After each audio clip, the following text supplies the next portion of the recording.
इसके पहले ये जानना होगा कि भाज्य संख्या और अभाज्य संख्या होती क्या है।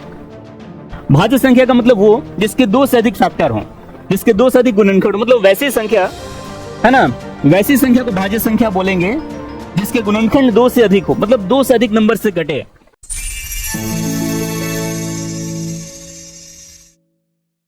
जय हिंद, स्वागत है सभी का आशीष पब्लिकेशन के चैनल पे। और आज हम फिर से क्लास 10th का ऑब्जेक्टिव मैथ्स करेंगे। इसके पहले वाले वीडियो में आपको याद होगा कि 1.3 का क्वेश्चन नंबर 20 हमने किया था। आज हम 1.3 के क्वेश्चन नंबर 21 से स्टार्ट करेंगे। इसके बाद आपको सब्जेक्टिव भी करवाए जाएंगे। ये जो वीडियो अपलोड हो रहे हैं इसमें टारगेट का एक ऑब्जेक्टिव, टारगेट का जो क्वेश्चन बैंक है, जो 2026 में पेपर देंगे बिहार बोर्ड के जितने भी परीक्षार्थी हैं उन सभी के लिए इतना ये उपयोगी होगा कि कुछ कहाँ नहीं आ सकता, इतना ये रामबाण का काम करेगा। तो आइए शुरुआत करते हैं टाइम वेस्ट नहीं करते हुए। क्वेश्चन नंबर 21 से लास्ट डे इसके पहले वाले वीडियो में हम किए थे जो। तो मेरा नाम है चंदन श्रीवास्तव। आज हम सॉल्व करेंगे क्वेश्चन नंबर 20 के बाद, मतलब 21 नंबर से। और जो 21 नंबर क्वेश्चन है वो है कि सबसे छोटी भाज्य संख्या और सबसे छोटी अभाज्य संख्या, सबसे छोटी भाज्य संख्या और सबसे छोटी अभाज्य संख्या का मौसा कितना होगा। तो इसके पहले ये जानना होगा कि भाज्य संख्या और अभाज्य संख्या होती क्या है। भाज्य संख्या का मतलब वो जिसके दो से अधिक फैक्टर हों, जिसके दो से अधिक गुणनखंड, मतलब वैसी संख्या है ना, वैसी संख्या को भाज्य संख्या बोलेंगे जिसके गुणनखंड दो से अधिक हो, मतलब दो से अधिक नंबर से घटे। जैसे मान लो 4, 4 किससे कटता है? 1 से, 2 से और 4 से। इसके 3 फैक्टर हैं तो ये आपका भाज्य संख्या होगा। और अभाज्य संख्या किसको बोलेंगे? जिसके केवल 2 ही फैक्टर होते हैं, मतलब 2 ही नंबर से घटेगा। तो सबसे छोटा भाज्य संख्या क्या होता है? 2। तो अगर 4 और 2 सबसे छोटी भाज्य संख्या है और सबसे छोटी अभाज्य संख्या है, तो इसका मौसा क्या होगा? ये बहुत ही सिंपल क्वेश्चन है कि 2 और 4 का जब मौसा निकालेंगे है ना, तो आपका कितना आएगा? 2 आएगा। तो इसका ऑप्शन नंबर बी करेक्ट है। इस तरह से आप ऐसे क्वेश्चन सॉल्व कर सकते हैं। अब आइए अगले क्वेश्चन में।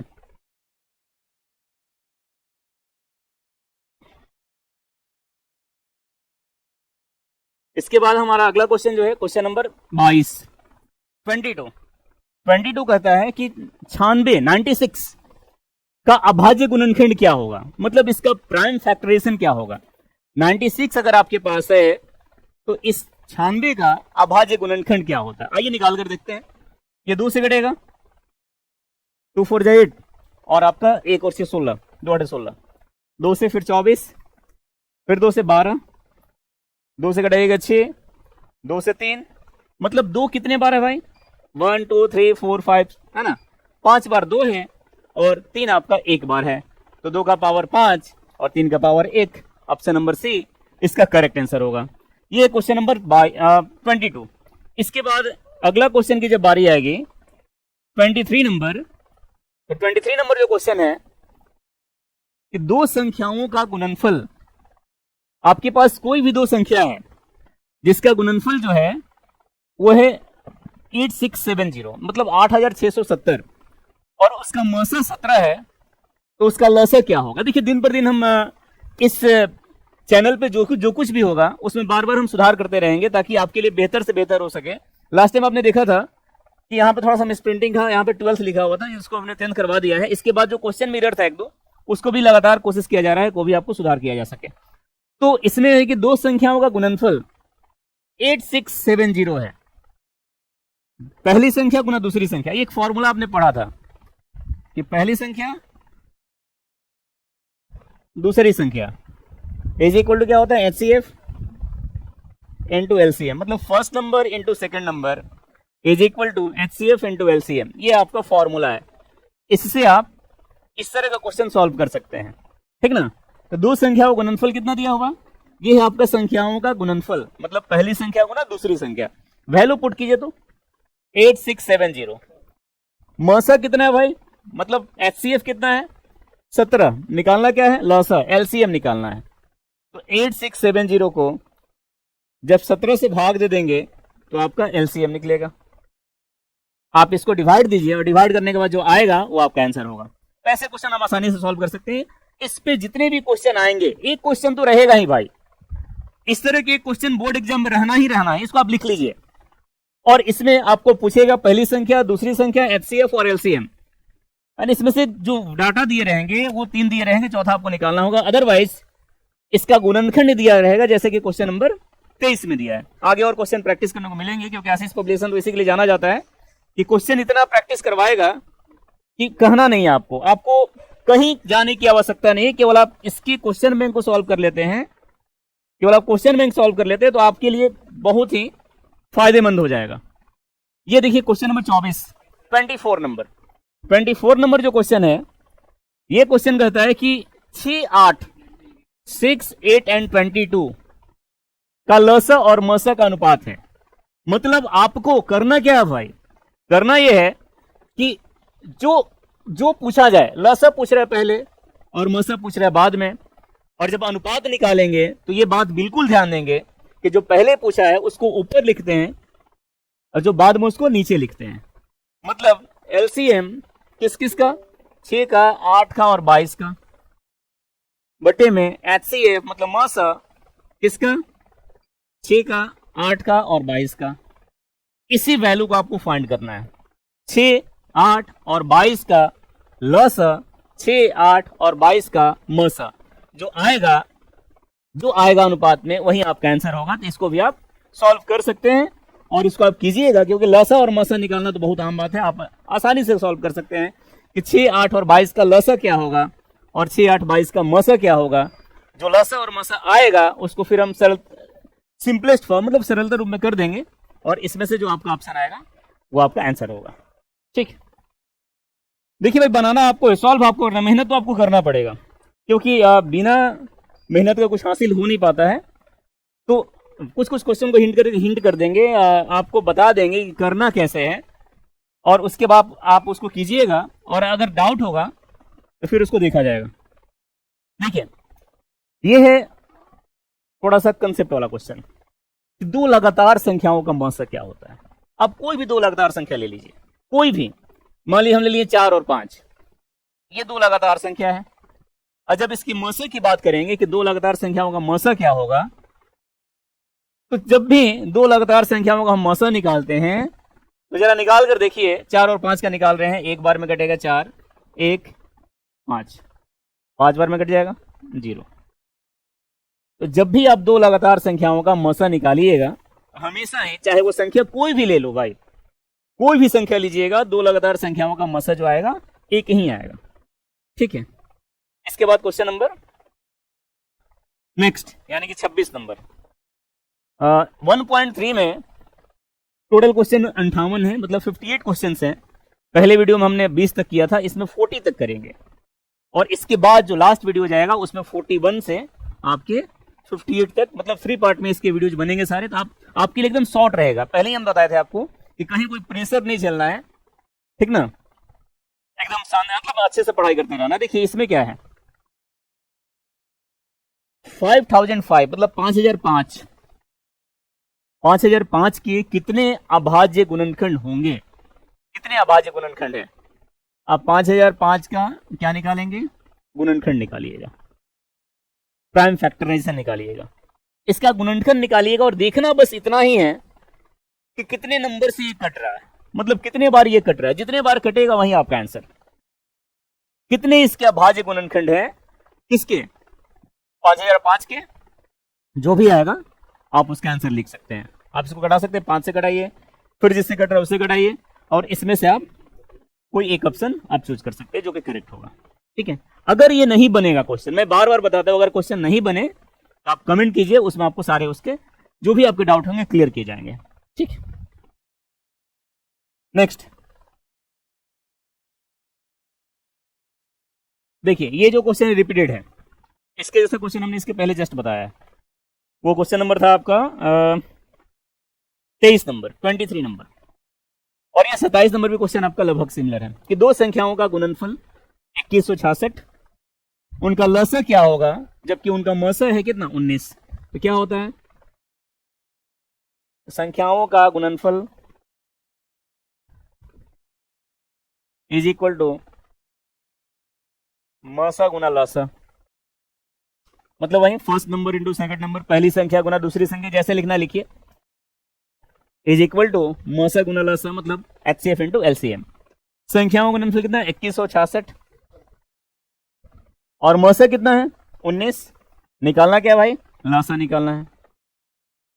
लॉसा जब निकालिएगा,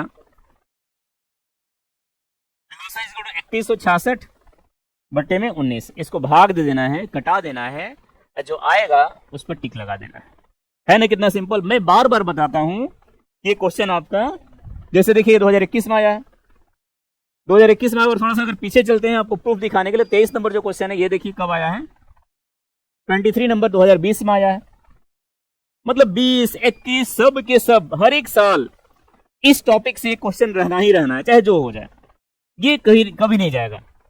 तो क्वेश्चन नंबर 27 और 23 सिमिलर क्वेश्चन, ऐसे क्वेश्चन प्रैक्टिस कर लीजिए और लिख लीजिए कि एग्जाम में आएगा ही आएगा, इसमें कहीं दो राय नहीं है, नहीं आने के चांसेस ही नहीं है। नेक्स्ट अगला क्वेश्चन देखिए 28 नंबर, ये क्वेश्चन नंबर 28 नंबर क्वेश्चन है कि ए का मान दिया हुआ है 2 का पावर 3 गुना 3 गुना 5 और बी का मान है 45 गुना 7। तो इसका लसा क्या होगा ए और बी का? मतलब ए का मान है 2 का पावर 3 इंटू 3 इंटू 5 और बी का मान है 45 इंटू 7। तो क्या होगा इसका लसा? आपको लसा फाइंड करना है, लसे का मान निकालना है। तो करना यह है कि सबसे पहले इसको लिखते हैं अभाज्य गुणनखंड, मतलब प्राइम फैक्टराइजेशन के रूप में। 2 का पावर 3 है गुना 3 गुना 5 है, और इसको 45 को क्या लिख सकते हैं जब अभाज्य गुणनखंड के रूप में लिखेंगे तो 3 गुना 5 है ना, इसको लिख सकते हैं 3 गुना 5 गुना 3। मतलब देखिए इसको 3 को आगे भी लिखिए, ऐसे लिखिए ना, 3 गुना 3 गुना 5 और ये आपका 7 हो गया। ठीक है, तो इस तरह से हमने लिखा इसका अभाज्य गुणनखंड ना ए और बी का। अब आपको निकालना है कि मौसा, मतलब आप इस दोनों का मौसा जो है कैसे निकाल सकते, देखिए पहला आपका ये है और दूसरा आपका ये है, इसका लसा निकालना, माफ कीजिएगा लसा निकालना। लसा का मतलब होता है कि जिसका पावर ज्यादा हो उसको लिखते हैं। 2 यहाँ पर 3 बार है, 2 का पावर 3, 2 गुना 2 गुना 2, 3 यहाँ पर 1 बार और इसमें कितने बार है 2 बार, तो 2 वाले को लीजिए, सिंपल सी बात है। 2 गुना 3 गुना 3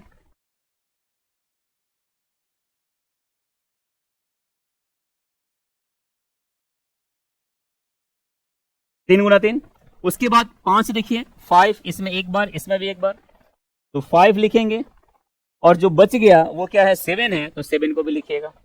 अब आप इसको मल्टीप्लाई कर लीजिए, गुना कर लीजिए, जो गुना कीजिएगा और जो वैल्यू आएगा वही आपका आंसर होगा। ठीक, ये था क्वेश्चन नंबर 28। 28 के बाद अगर बात करते हैं तो 28 के बाद क्वेश्चन नंबर 29 क्या कहते हैं, 29 नंबर। यह क्वेश्चन की एक, यदि m एक धनात्मक पूर्णांक है, धनात्मक मतलब पॉजिटिव इंटीजर्स प्लस वाला नंबर है। संख्या रेखा को याद कीजिए, जब हम पहले आपको बताए थे, पहले क्लास में जब बताए थे कि संख्या रेखा क्या होता है, ऐसे ऐसे संख्या रेखा आपके पास 0 1 2 3, इधर वाले धनात्मक, इधर वाले ऋणात्मक। तो m एक धनात्मक पूर्णांक है, कोई भी ले सकते हैं। तो धनात्मक विषम पूर्णांक का रूप क्या होगा?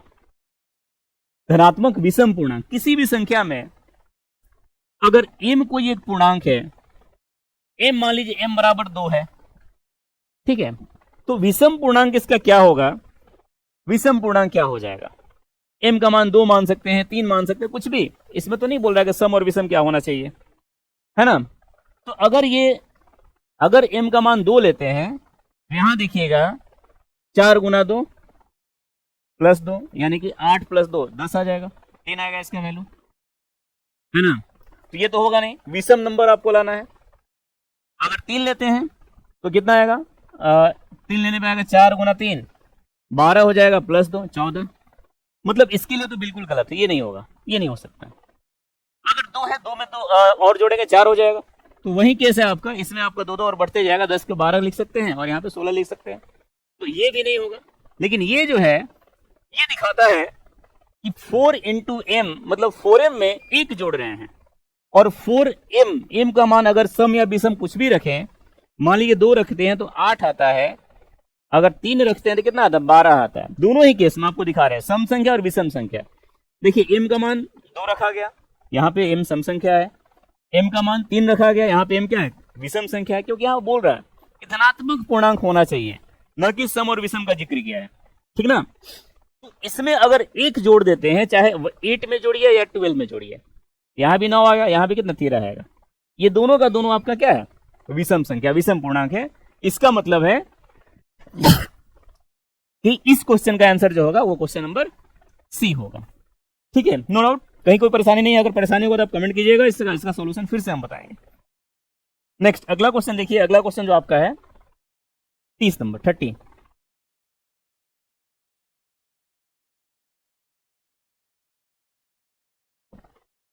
नंबर जो क्वेश्चन है वो है कि संख्या 30 नंबर जो क्वेश्चन है ये है संख्या 2.13, यहाँ पे डेसिमल है, इसको ऐसे लिखिएगा 2.131131131113 ये कौन सा संख्या है भाई, ये कौन सी संख्या आपको ये बताना है।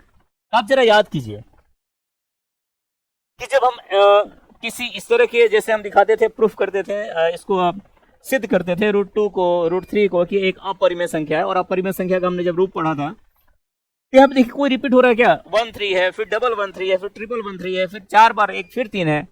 तो ऐसे क्वेश्चन में जनरली आसानी से सॉल्व कर सकते हैं, टिक लगा सकते हैं कि ऐसी जो संख्याएं होती है वो हमारा अपरिमेय संख्या ही होगी, है ना, ये अपरिमेय संख्या होती है, इसमें नो डाउट, कहीं कोई सोचने समझने की बात नहीं है। अगला क्वेश्चन देखिए, क्वेश्चन नंबर 31।